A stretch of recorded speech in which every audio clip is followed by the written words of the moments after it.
روز گذشته در تئاتر مسکی موسیقی به نام کمال خوجندی مرکز ولایت سوخت نمایشنامه داستان افسانوی دراموی دل مادر که به قلم الکسی بالاکانوف تعلق دارد پیشکش دوستداران صنعت گردانده شد. اثر مذکور را جمال الدین کریمزاده به زبان تاجیکی ترجمه کرده و به صحنه گذارنده آن هنرپیشه خلقی تاجیکستان سایرام ایسایوه می باشد.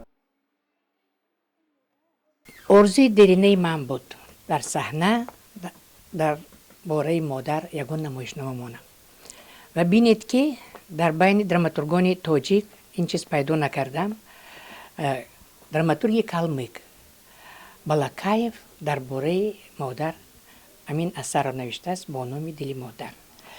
در این نمایشنامه همگی 8 کس بند، 7 زن و 1 مرد و فکر میکنم که اکتورانی که نقشای خود را انتخاب کردند خودشان انتخاب کردند با یک لذت این نقشای خود را بازی میکنند، با یک ذوق بازی میکنند و این به فکرم ارزوی هر یک هنرمند.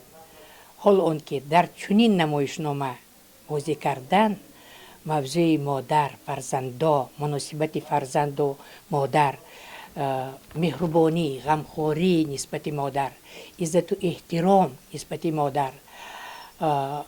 مادر این هستی ملت است. بنابراین این نمایشنامه بار اول بازی کرده ایستادیم، یعنی که امروز پریمیر اولین.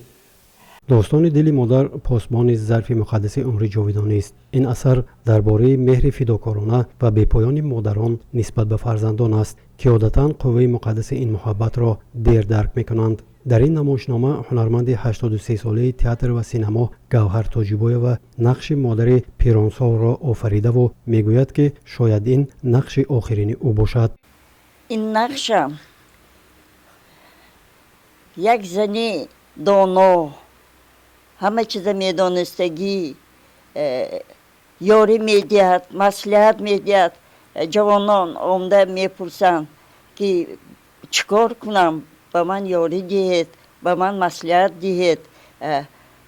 راهی راست به میماندگی زنک. درون جوانان به یک تا خودم کهنسالا یک تا خودم.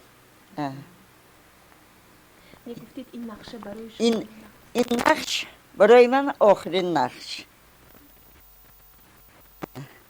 خدا میداند با نقش بودم نمینه. 1 ماه مشق کردیم برای 8 مارت اینه برای خلق نشان تیم گفته 1-2 بار 3 بار بازی کردیم و همون کتی من 3 ماه گذشت که ما از دیگر این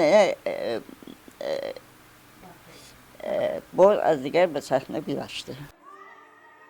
داستان افسانوی دراموی دل مادر آگاهی به جوانانی می باشد که رفتار خود را به آسانی تغییر می دهند و صرف نظر از همه چیز و بی اندیشه همه معیارهای اخلاقی را ویران می کنند. نسبت مادر بی حرمتی ظاهر کرده و از پیامد رفتار خود بی خبر می باشند بخشیده شده است. هدف از روی صحنه آوردن این اثر را هنرمندان سرول در تربیت نمودن نسل نورس عزت و احترام مادر سرچشمه حیات و هستی عالم می بینند. ابراز می دارند که چنین نمایشنامه ها باید در صحنه بیشتر گذاشته شوند و اهل علم و ادب کشور را می باید به این موضوع بیشتر روی آورده و اثرها آفرند. چون از سبب در این موضوع پیدا نگردیدن اثر موافق به قلم ادیبان تاجیک تعلق داشته به صحنه گذارندگان را ضرورت پیش آمده است که داستان دل مادر را که به قلم نویسنده مردمی کلمیک الکسی بالاکانوف تعلق دارد استفاده برند.